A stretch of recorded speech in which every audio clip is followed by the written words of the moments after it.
Էներգետիկան ստանալու համար ալտերնատիվնի ուղղություններից մեկը ես կառաջարկեի ստեղծել աղբից ստացված էլեկտրաէներգիա։ Շատ լավ միտք է։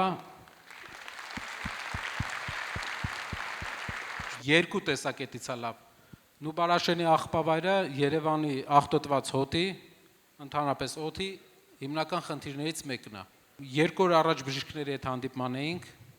եւ իրենք ասեցին, որ օնկոհիվանդությունների թիվը 7 տարում աճել է 20%-ով։ Միայն նրա պատճառով, որ օդը աղտոտված է Երևանում։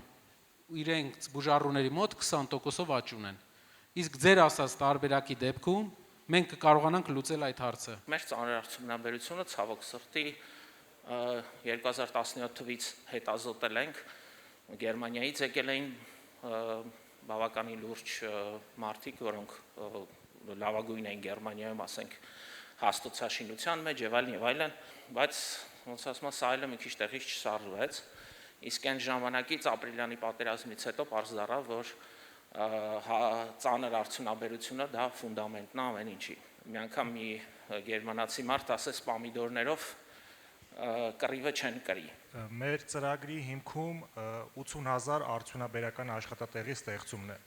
որոնք բաժանված են մի քանի ոլորտների միջև. տեքստիլ, սննդի արդյունաբերություն եւ իհարկե ծանր արդյունաբերություն։ Մենք ելնում ենք Հայաստանի ունեցած ռեսուրսներից, երբ որ մեր առաջարկը կատարում ենք։ Մենք չենք ասում այնպիսի բաներ, որոնք Հայաստանի ունեցած ռեսուրսներով այս պահին իրատեսական չեն, իսկ եթե ձեզ հետաքրքիր են կոնկրետ ծրագրեր, մենք բազմիցս նշել ենք, որ առաջինը դա մեր սեփական համքահումքային բազայի վրա ծանր արդյունաբերության ստեղծումն է։ Ես շատ եմ ուզում լսել ձեզանից ու հասկանալ իշխանության գալով վերջապես մեր երկրում գործելու է օրենքը, թե ոչ։ Գիտեք, ընդդիմությունները մի հատ հատկություն ունեն մինչև իշխանություն դառնալը։ Իրանք միշտ ասում են հա, միշտ հասնում են իշխանության, մի 2 տարի դիմանում են, հետո ամբողջ օրը դատավորներին հրավանգներ են տալիս։ Ճիշտ եք ասում։ Ես չէի ցանկանա որևէ կասկած առաջացնել իմ խոսքը, բայց մի բան կարող եմ հաստատ ասել։ Ուրիշ մոտիվացիա, ուրիշ նպատակ, քան այս մեր երկիրը փոխելու մենք չունենք։ Եվ այդ ճանապարհին մենք անելու ենք ամեն ինչ, որ երբ որ մենք չլինենք, ուրիշ իշխանություն լինի, չկարողանա անի այն, ինչ հիմա են անում։ Պարոն Կարապետյան, դուք ինչպես եք գտնում Սփյուռքին արժե ներգրավել ձեր ծրագրերի համար, որովհետև ունենք կայացած մարդիկ, որոնք կարող են մեր տնտեսությունը զարգացնել։ Պատկերացրեք մի ազգ,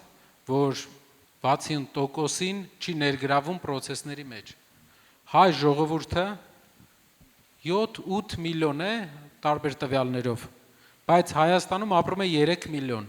Այսօր Սփյուռքը ինչքանով է ներգրավված Հայաստանի process-ների մեջ։ Օրինակ մենք գիտենք Անգլիայում կա Լորդ Արա Դարզի, ամենահայտնի լորդերից է, ով Անգլիայի առողջապահական համակարգի ստեղծողն է։